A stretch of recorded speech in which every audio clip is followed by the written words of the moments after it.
तो जहाँ मैंने एक ब्लॉग एंड किया है वहीं से दूसरा स्टार्ट किया है, जो कल हम कहीं जा रहे थे आगे पता चला। Hello guys, welcome back to my another blog. Prachi की ब्लॉग में आपका स्वागत है। सभी को मेरा सादर प्रणाम, नमस्ते, जय माता दी, हर हर महादेव। कैसे हैं आप सब? आई होप सभी बहुत अच्छे होंगे और सभी की त्यौहार बहुत अच्छे गए होंगे। दीपावली, भाई दूज, सारे जितने भी फेस्टिवल थे सब निकल चुके हैं। तो हमारे यहाँ पे जो बच्चे का मुंडन होता है वो होली और दीपावली पे ही होता है। तो बच्चे का मुंडन 1 साल के अंदर कराना चाहिए। तो वेदांश अभी 9 मंथ कंप्लीट हो गया था और अभी करवाना था। हमारे यहाँ पे दूज से पहले जिस दिन गोवर्धन पूजा होती है उस दिन होता है। मैंने पहले भी बताया है कि वेदांश का हर एक फेस्टिवल, चाहे कोई भी चीज़ हो, कुछ भी अगर इसका खास होता है ना, तो कुछ ना कुछ ऐसा होता है जिससे हमें हमेशा के लिए याद रहे। जैसे कि इसका मुंडन कराना था तो दिन भी बुधवार था और उस दिन गोवर्धन पूजा थी।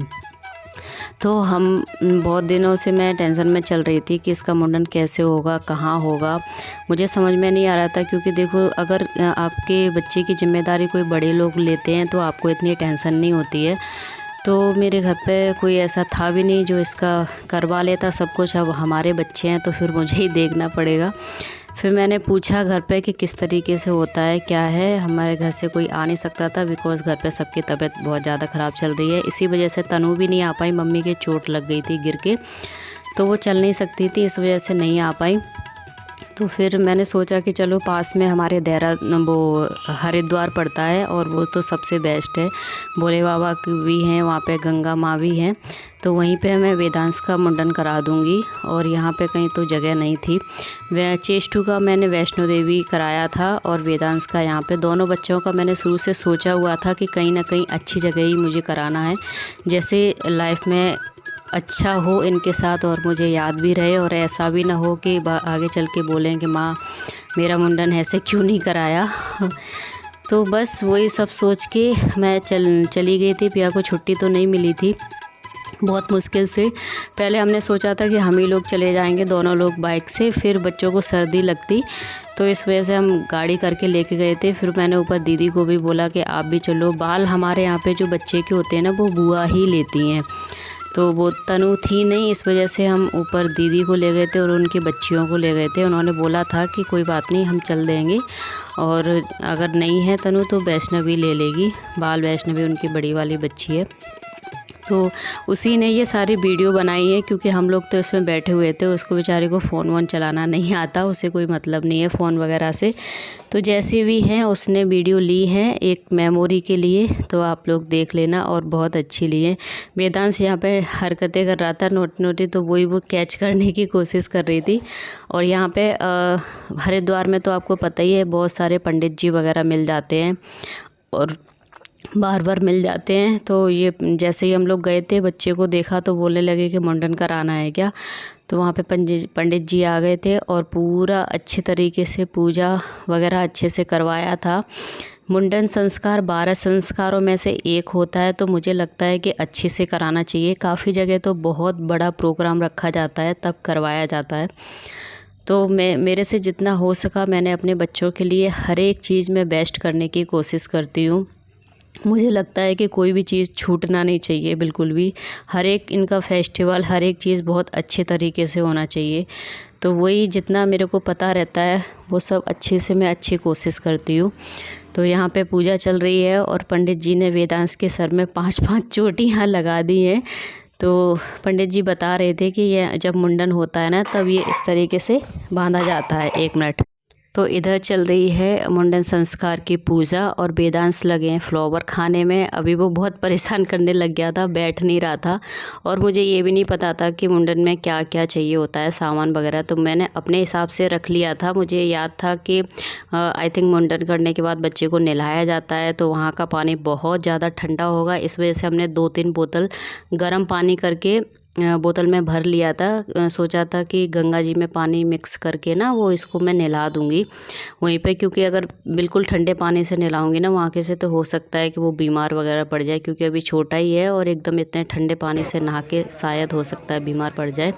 इस वजह से पानी ले लिया था और एक मैं प्लेट लेके गई थी, माचिस लेके गई थी, बिकॉज इससे पहले मैं गई थी जब हरिद्वार तो वहाँ पे पूजा वगैरह करने के लिए जैसे एक फूल की वो भी अगर आप चढ़ाओगे ना एक दीपक भी लेके, तो पंडित जी वगैरह आते हैं वही पूरी पूजा वूजा करा के तभी आपको माचिस देंगे, नहीं तो आपको वहाँ माचिस ही नहीं मिलती है। तो इस वजह से मैं माचिस रख के ले गई थी और एक थाली ले गई थी और आटा लेके गई थी, क्योंकि जो बाल वगैरह होते हैं ना वो आटे में ही चिपकाए जाते हैं और उसी में आटे में बंद करके उसको गंगा जी में विसर्जन किया जाता है। तो यहाँ पे पंडित जी बोल रहे हैं कि दक्षिणा बोलो कितनी रखनी है, और ये सामने प्रभु का मंदिर पड़ता है, उसके जस्ट सामने हम लोग मुंडन करवा रहे थे और सामने गंगा मैया बह रही हैं। अभी का जो पानी था वो इतना साफ़ हो रखा था ना, क्योंकि इससे पहले पानी बंद कर दिया था तो बहुत गंदा था, लेकिन अभी पानी बहुत साफ़ हो रहा था। बट पंडित जी ने बहुत अच्छे से पूजा कराई थी, पूरे मंत्र वगैरह, तो वो मुझे बहुत अच्छा लगा था देख के, दोनों लोग साथ में। और वैसे भी जब पूजा पाठ होता है ना तो बहुत अच्छा लगता है, पर्सनली मुझे बहुत अच्छा लगता है। कोई भी आपका कार्यक्रम हो और पूजा वगैरह करके हो अच्छे से पूरे विधि विधान से, तो बहुत अच्छा रहता है। और पूजा में वो यहाँ पे सूखा हुआ नारियल लेते हैं, नारियल वगैरह आप चाहो तो अपने पास से लेके जा सकते हो, नहीं तो वहीं पे सारा सामान मिल जाता है। तो मेरा तो सब पंडित जी लेके आए थे अपने हिसाब से, उनको जो चाहिए था, हमने सिर्फ पैसे दे दिए थे। तो अब बस लास्ट है, यहाँ पे थोड़ी सी पूजा कंप्लीट हो चुकी है। यहाँ पे काफ़ी टाइम लगा था, लेकिन वीडियो तो हमने उतनी नहीं बनाई, नहीं तो बहुत लंबी हो जाती है और फिर पूरी पूजा की वीडियो अच्छी भी नहीं लगती है। तो मैं बस अपनी मेमोरी के लिए ये वीडियो डाल रही हूँ। आई होप आप लोगों को भी पसंद आएगा। और सारी चीज़ें मैंने डिटेल में इसलिए बताई हैं कि शायद आप लोग भी कभी बच्चे का मुंडन कराने के लिए जाओ तो आपको पता हो कि क्या क्या चीज़ चाहिए होती है और क्या कैसे होता है।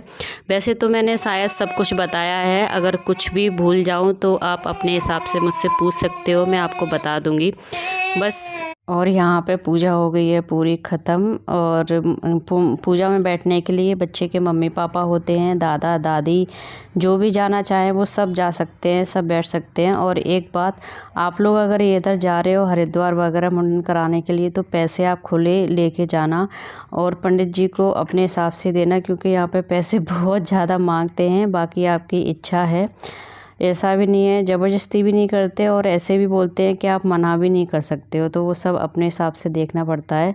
और मुंडन वाली पूजा तो हो चुकी है, उसके बाद आ गए हैं यहाँ पे ये नाई। मुझे लगा था कि ये कर नहीं पाएंगे, लेकिन फिर उन्होंने बोला पंडित जी ने कि नहीं, इनका ये रोज़ का काम है, अच्छे से कर देगा, ये करवा लो। क्योंकि स्टार्टिंग में ही जब हम उतरे थे तभी इसने हम लोगों को मतलब पकड़ लिया था एक तरीके से, जैसे बोलते हैं ना। तो उसने फिर किसी को बोला नहीं, फिर उन्होंने बोला कि चलो कोई बात नहीं, यही कर देंगे। तो यहाँ पे मुंडन भी हो गया है। और यहाँ ज़्यादा वीडियो नहीं ली थी क्योंकि यहाँ पे ना वेदांश बहुत ज़्यादा रोया था।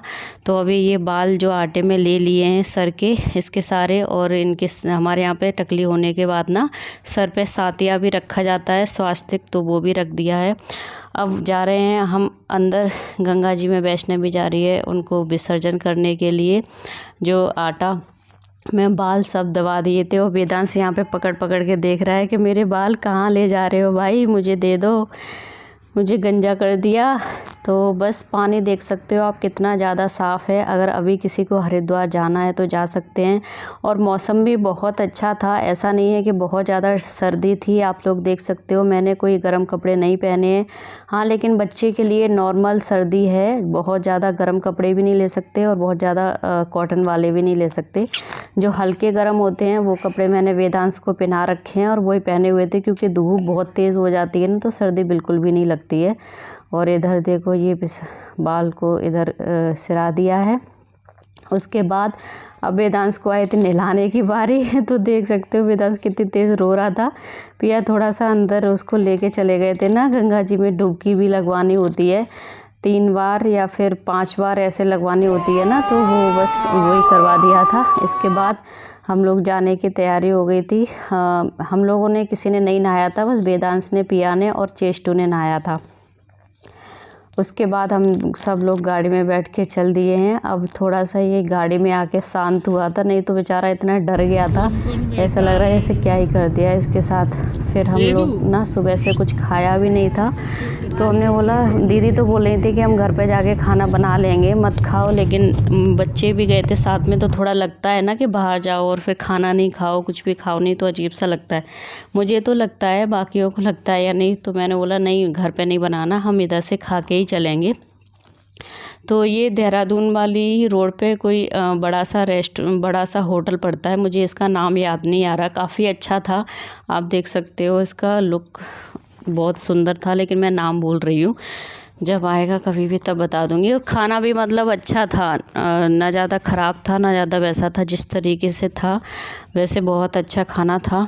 तो बस यहाँ पे हम चेष्टू रो रही थी, क्योंकि क्यों रो रही थी, शायद मेरी गोदी में आने के लिए ही रो रही थी। पहले हमने सोचा था कि कुछ चाइनीज़ वगैरह ऐसे नूडल्स या फिर ऐसे कुछ खा लेंगे, लेकिन फिर खाने का टाइम हो रहा था ना, पिया ने बोला खाना ही खा लो, वो खाओगे फिर बाद में भूख लग जाएगी, इस वजह से फिर प्रॉपर हम लोगों ने खाना ऑर्डर किया था और बहुत टेस्टी खाना था। और चेष्टू भी यहाँ पे रो रही थी मेरी गोदी के लिए। तो आज का ब्लॉग इतना सही, कैसा लगा मुझे कमेंट करके ज़रूर बताना, और हर हर महादेव अपना कमेंट में अपनी राय ज़रूर दे जाना, जैसा भी लगा हो। उसके बाद मिलते हैं फिर एक और नेक्स्ट ब्लॉग में, तब तक अपना और अपनी फैमिली का ख्याल रखिए। Bye, Har Har Mahadev and take care.